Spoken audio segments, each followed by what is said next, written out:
So in the last class we discussed about types of liquid solutions, that is ideal solutions and non-ideal solutions.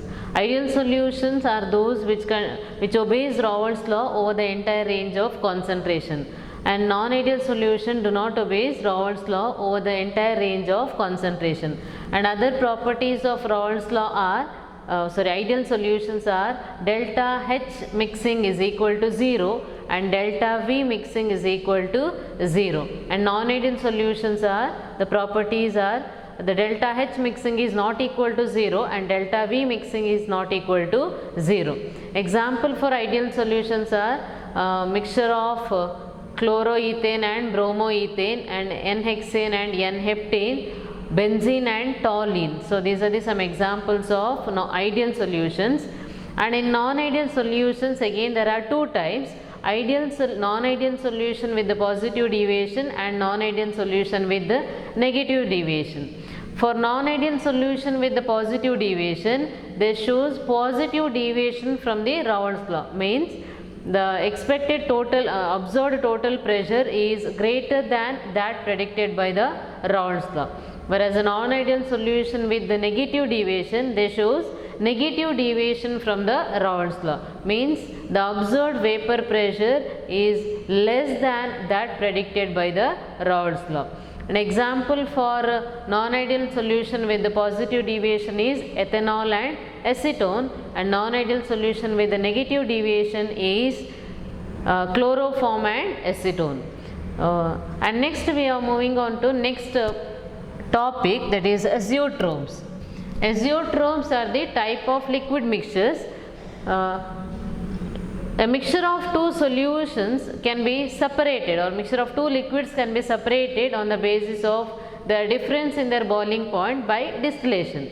A mixture of two liquids can be separated by fractional distillation method if they have different boiling points. Suppose if you have two liquids with the different boiling points, when you heat it, the one which is having less boiling point boils up first and it vaporizes. On condensing the vapors of that liquid, we can get the pure liquid, right? And but there are some mixtures at certain composition, they boil at constant temperature. Though the boiling point of the two liquid is different, at certain composition the liquid mixture boils at the constant temperature. If so, it cannot be separated by fractional distillation method, because in the vapor state also the vapor contains both the liquids, not the individual liquid, it contains both the liquids, so we cannot separate it by fractional distillation method. So azeotrophs are the binary mixtures. Binary mixtures means it contains two components having the same composition in liquid and vapor phase. It has same composition in liquid and vapor phase and boil at a constant temperature. Let us explain this by taking an example. There are two types of azeotropic mixtures: minimum boiling azeotropic mixture and maximum boiling azeotropic mixture. There are two types of azeotropic mixture: minimum boiling azeotropic mixture and maximum boiling azeotropic mixture. I repeat, azeotrophs are the solutions of liquid mixture of two components having the same composition in the liquid state as well as in the vapor state and boils at constant temperature, and these components cannot be separated by fractional distillation. Now these are the two types of azeotropic mixture. In the case of minimum boiling azeotropic mixture, the example is ethanol water mixture. Ethanol water mixture, but not at all concentration. It is an azeotropic mixture only when the ethanol water mixture contains 95% volume of ethanol and the 5% volume of water. It is approximate volume, but ethanol water mixture containing 95% of ethanol by volume and remaining percentage is of water. So this mixture is called azeotropic mixture. Here the boiling point of ethanol is 351.3 Kelvin. Boiling point of pure ethanol is 351.3 3 Kelvin, and that of water is 373 Kelvin or 100 degrees Celsius. But this is the boiling points of pure components, boiling point of ethanol and boiling point of water. But when they combine in this particular ratio, that is ethanol 95% by volume and water 5% by volume, at this particular composition, the boiling it forms an azeotropic mixture and it boils at 351.1 Kelvin. It boils at 351.1 Kelvin. It is lesser than the boiling point of either of the components or either of the compounds, that is boiling point of water and boiling point of alcohol. So this is called, therefore it is called minimum boiling azeotropic mixture. So at this particular temperature, 351.1, though the mixture boils off, the vapors also contains 95% by volume of alcohol and 5% volume of water. Right? So it has the same composition in the liquid state as well as in the vapor state. So that is minimum boiling azeotropic mixture. It is called minimum boiling azeotropic mixture because the boiling point of the azeotropic mixture is less than the boiling point of either of the pure components. And the solutions which shows large positive deviation from the Raoult's law forms minimum boiling azeotropic mixture. Solutions shows large positive deviation from the Raoult's law forms minimum boiling azeotropic mixture. So azeotropes are the binary mixtures having same composition in the liquid state as well as in the vapor state and boils at constant temperature. If two liquids have different boiling points, we can separate them easily by fractional distillation. But there are some liquids in a particular composition, they have same composition in the liquid state as well as in the vapor state and boils at constant temperature. And remember, while giving the example for maximum boiling azeotropic mixture or minimum boiling azeotropic mixture, you have to mention the percentage by the volume or by mass. Without that percentage by mass or by volume, the example is not valid because it forms an azeotropic mixture only at that composition. Right? Example for azeotropes are different types of azeotropes are minimum boiling azeotropic mixture and maximum boiling azeotropic mixture. Minimum boiling azeotropic mixture example is ethanol water mixture containing 95% by volume of ethanol. Right? And this mixture shows large positive deviation from the Raoult's law. And here the boiling point of ethanol is 351.3 Kelvin and boiling point of water is 373 Kelvin. They are entirely different.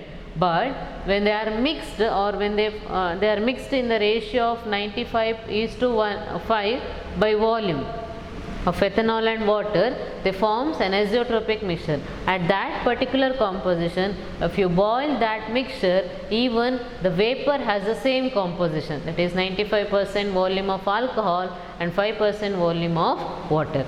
Right? And they are called minimum boiling azeotropic mixture, and at that particular composition it boils off at 351.1 Kelvin. Right? Next, second type of azeotropic mixture is maximum boiling azeotropic mixture.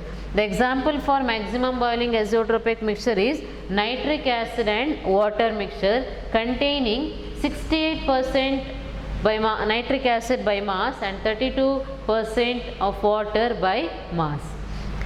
So nitric acid water mixture containing 68% nitric acid and 32% of water by mass.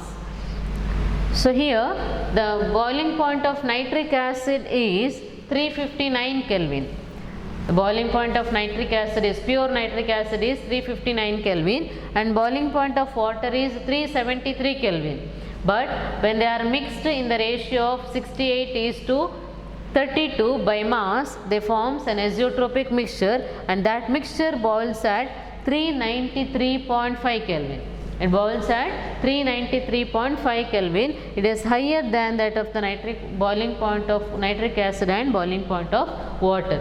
Hence they are called maximum boiling azeotropic mixture. The boiling point of the azeotropic mixture is higher than that of the individual components. So this is example for maximum boiling azeotropic mixture, and solution which shows large negative deviation from Raoult's law forms minimum boiling azeotropic mixture. Solutions which shows large negative deviation from Raoult's law forms minimum boiling azeotropic mixture.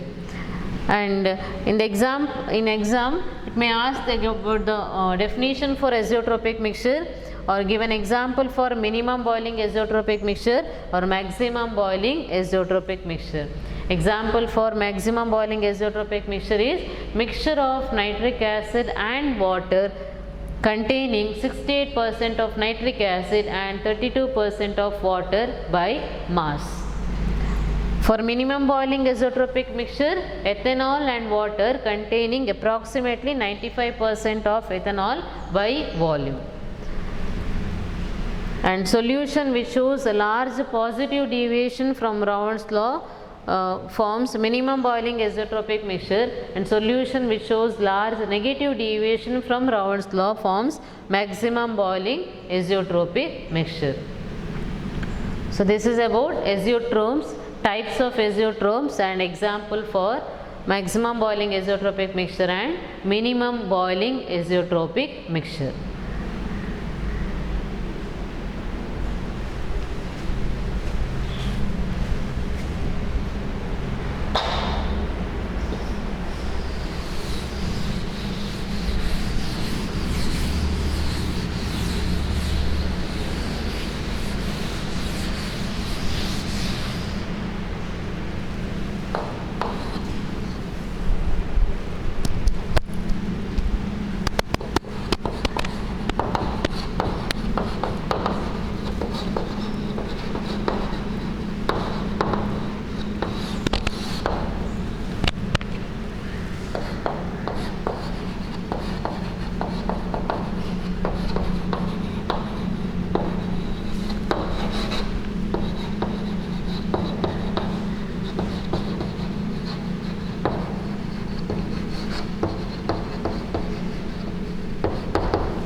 So next is colligative properties of liquid solutions. Colligative properties means the properties of the solutions which depends only on the number of solute particles present in it irrespective of its nature. So all these properties are related to the vapor pressure of the solution. We studied about the vapor pressure of the solution, right? So there are properties which are related to the vapor pressure of solution. That properties are called colligative properties, and these are the different colligative properties. And intent colligative properties means that the properties of the system that depends only on the number of solute particles irrespective of their nature. And different colligative properties are, the first one is relative lowering of vapor pressure of solvent. Relative lowering of vapor pressure of solvent. Second one is elevation of boiling point of solvent. Third is depression of freezing point of solvent. And last one is osmotic pressure of the solution. So these are the four colligative properties. First one is relative lowering of vapor pressure of solvent. Second is elevation of boiling point of solvent. Third is depression of freezing point of solvent. And last one is osmotic pressure of the solution. So colligative properties means the properties of the solution that depends only on the number of solute particles present in the solution.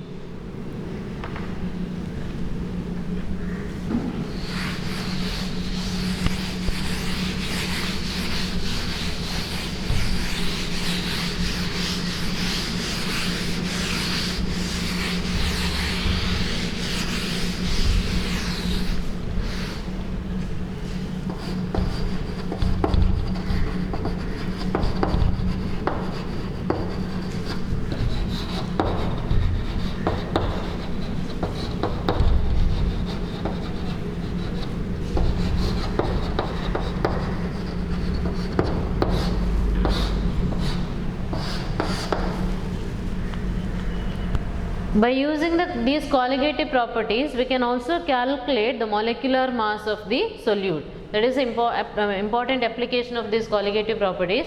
By using the magnitude of these colligative properties, we can calculate the molecular mass of the solute.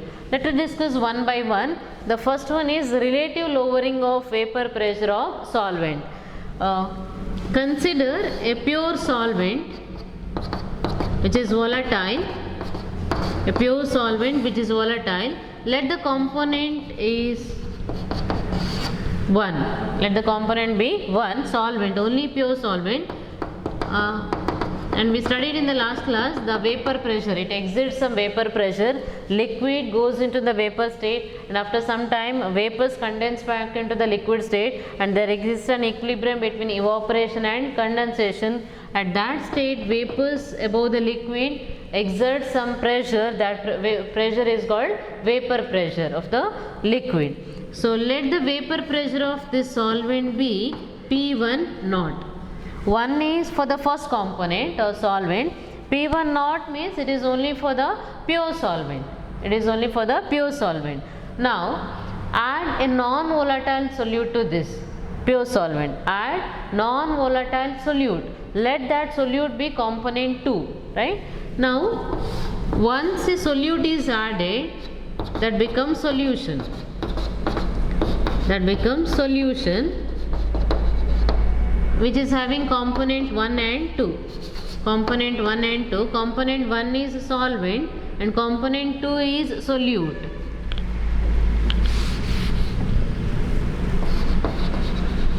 Solvent plus solute, that gives solution. Solvent is component 1 and solute is component 2. Now as the component solute is non-volatile, the solute is non-volatile, the vapor pressure is only because of the solvent molecule, and it is also studied in the last class. The surface of the liquid is covered by both the solute particles and non-volatile solute particle, but as a non-volatile solute is solute will not enter into the vapor phase. The vapor pressure is only because of the solvent molecules, and as the number of solvent molecule present on the surface of the liquid is less, the pressure exerted by the solution is also less. So this will be P1. This is only P1 because it is a vapor pressure of the solution. P1 is the vapor pressure of the solution, and that vapor pressure is only because of the components of the solvent. Therefore it is P1. And from solvent to solution, there is decrease in vapor pressure. From solvent to solution, there is decrease in the vapor pressure. In solvent, the vapor pressure is high because the surface of the liquid is covered only by the molecules of the liquid, whereas in the case of solution, the surface of the liquid is covered by both the solvent molecules and non-volatile solute. It is covered by both the solvent molecules and non-volatile solute, but the non-volatile solute will not enter into the vapor phase, only solvent molecules will enter into the vapor phase. Since their number is less, the vapors collected over the liquid also less, hence their pressure exerted by that vapor is also less. Therefore, its vapor pressure be P1. P1 is the vapor pressure of the solution. Now, there is a decrease in the vapor pressure from solvent to solution by adding a non-volatile solute to the solvent. Right? This lowering in vapor pressure is denoted as delta P. The lowering in vapor pressure from solvent to solution is taken as delta P, and that is equal to P1 naught minus P1. P1 naught minus P1. P1 naught is the vapor pressure of the pure solvent and P1 is the vapor pressure of the solution. Now, according to Raoult's law, P1 is proportional to x1, that is, vapor pressure of volatile component is directly proportional to its mole fraction. The mole fraction of the solvent is x1 and mole fraction of the solute is x2. So, vapor pressure of the pure component is directly proportional to, vapor pressure of volatile component is directly proportional to its mole fraction. Therefore, P1 is proportional to x1. P1 is proportional to x1. Now, P1 is equal to P1 naught into x1. This is according to Raoult's law. P1 is equal to P1 naught into x1. Now substitute for P1 here. Right? Delta P is equal to P1 naught minus P1 naught into x1. Right? So instead of P1 here, substitute P1 naught into x1. Now take P1 naught outside the bracket. So 1 minus x1 into P1 naught. 1 minus x1 into P1 naught. And we know that x1 plus x2 is equal to 1. Therefore 1 minus x1 is equal to x2. Therefore P1 naught into x2. Right? So delta P is equal to P1 naught into x2. Now delta P divided by P1 naught is equal to x2. Delta P divided by P1 naught is equal to x2.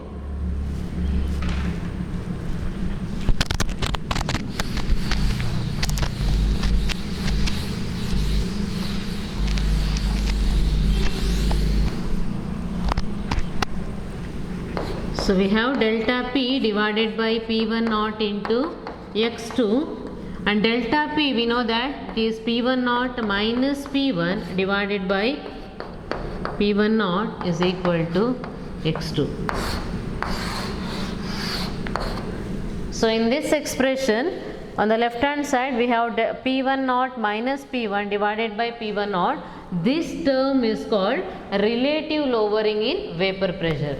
This term is called, actually P1 naught minus P1 is simply the lowering in vapor pressure. P1 naught minus P1 divided by P1 naught is a relative lowering in vapor pressure, and that is equal to x2. x2 is a mole fraction of the solute. So, relative lowering in vapor pressure depends only on the mole fraction of the solute or the number of solute particles present in the solution. Therefore, it is called colligative property. Colligative property is nothing but the properties of the solution that depends only on the number of solute particle. So, here it depends only on the number of solute particle or mole fraction of the solute. Right?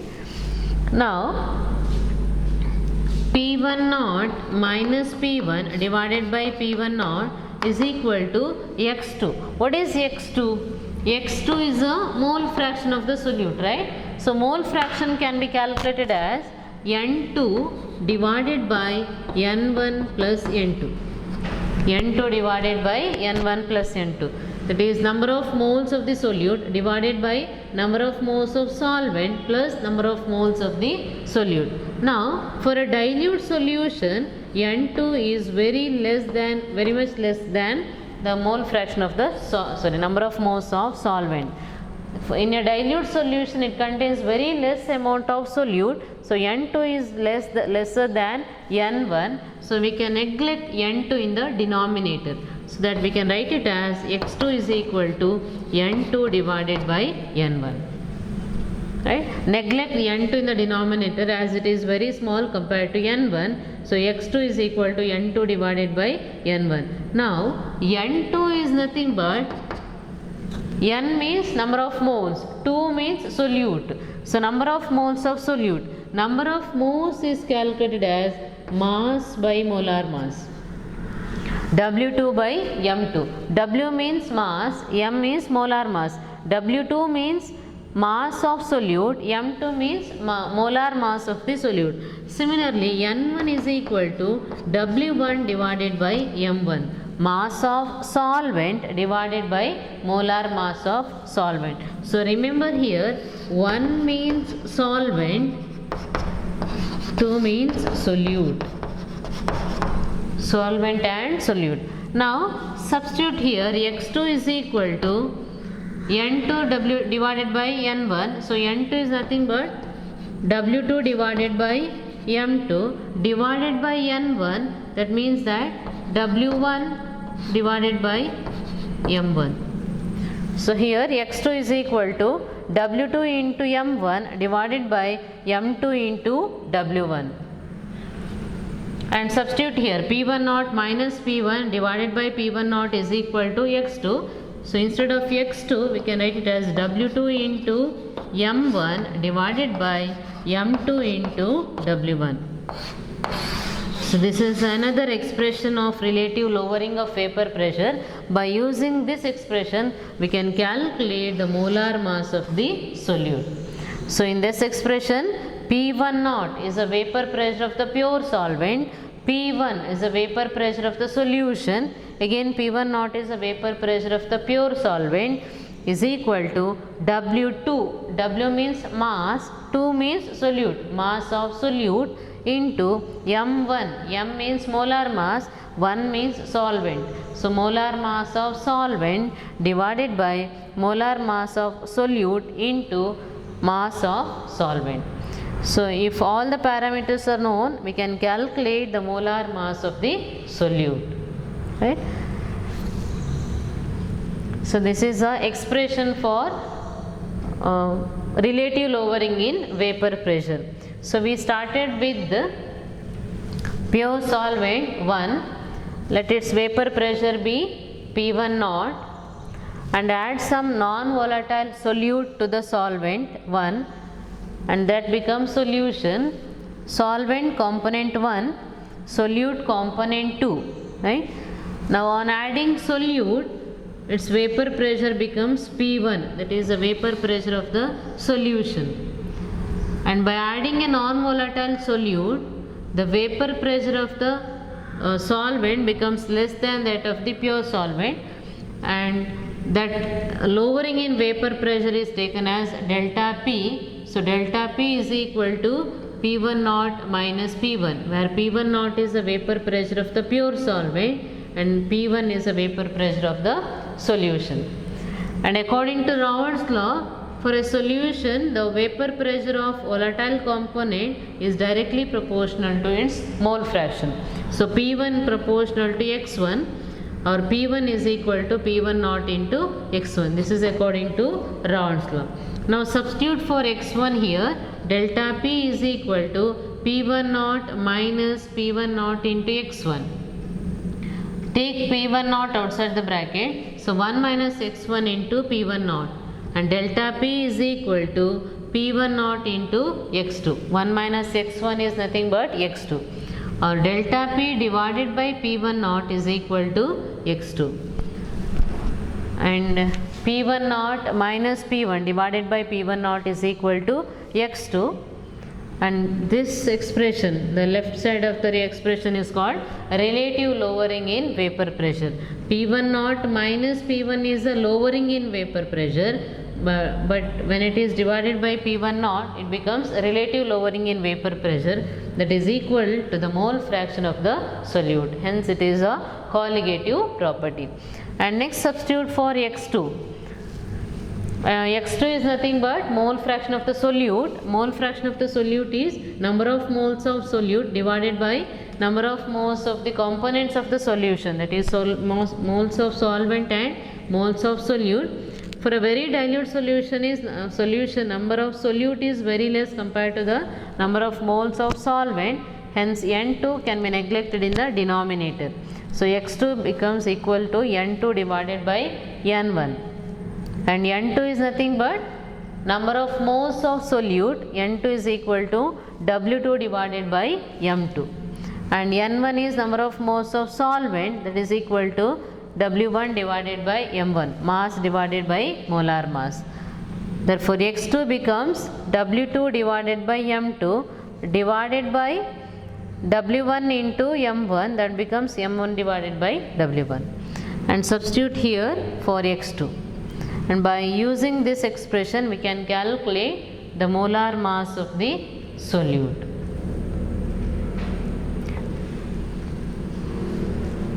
Write these two expressions, P1 naught minus P1 divided by P1 naught is equal to X2, and P1 naught minus P1 divided by P1 naught is equal to W2 into M1 divided by M2 into W1.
Next, write a problem based on relative lowering of vapor pressure.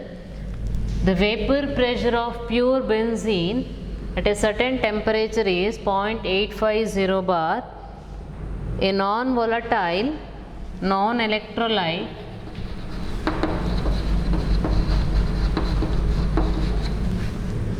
solid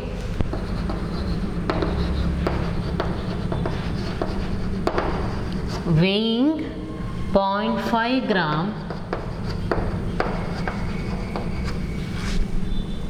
when added to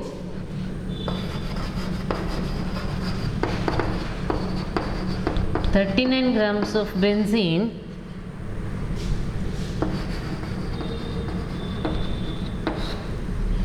its molar mass is 78 gram per mole. Vapor pressure of the solution is then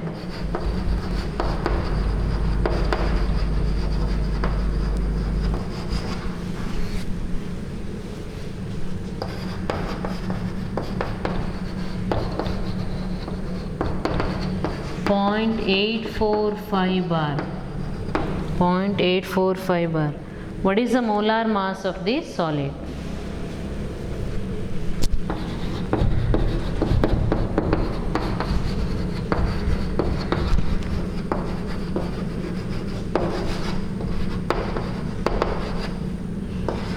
Solid substance. What is the molar mass of solid substance?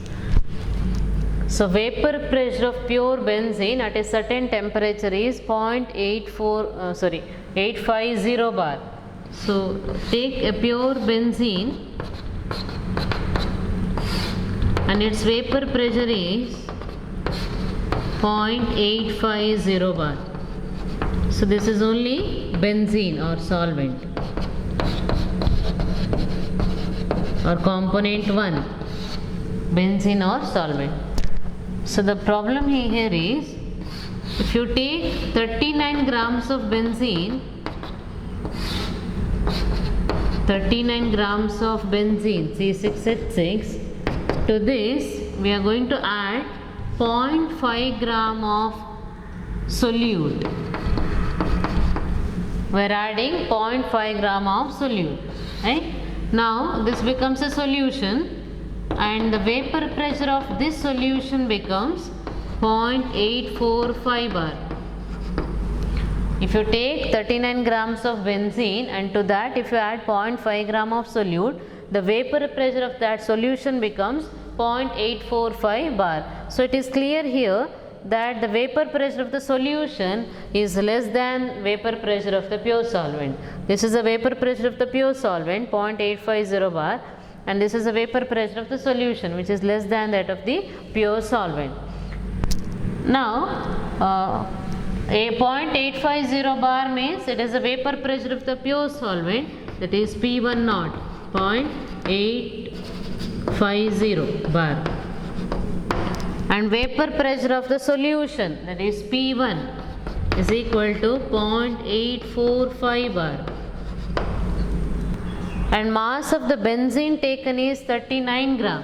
So W1, mass of solvent, is 39 gram, and mass of solute added is W2, that is 0.5 gram, right?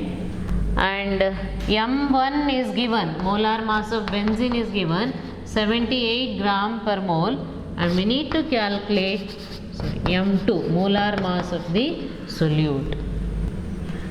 So these are the parameters given. Vapor pressure of the pure benzene 0.850 bar, that is P1 naught. Vapor pressure of the solution 0.845 bar, that is P1. Mass of benzene taken, W1 is equal to 39 gram, and mass of solid taken 0.5 gram. Remember, W2 is a solute and it is always less than the mass of the solute is always less than mass of solvent. So 39 gram is a mass of solvent and 0.5 is a mass of solute. And molar mass of benzene is 78 gram, it is given, and we need to calculate the molar mass of the solute.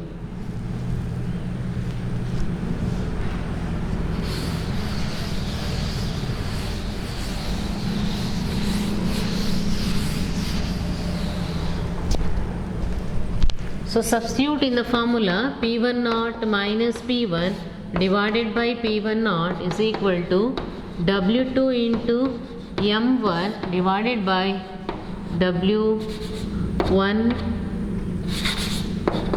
M2 into W1. So P1 naught is 0.850 bar, P1 0.845 divided by P1 naught 0.850 is equal to W2 mass of solute 0.5 into M1 molar mass of benzene 78 gram, and M2 we have to calculate into W1 is equal to 39 grams, right? And calculate M2 here.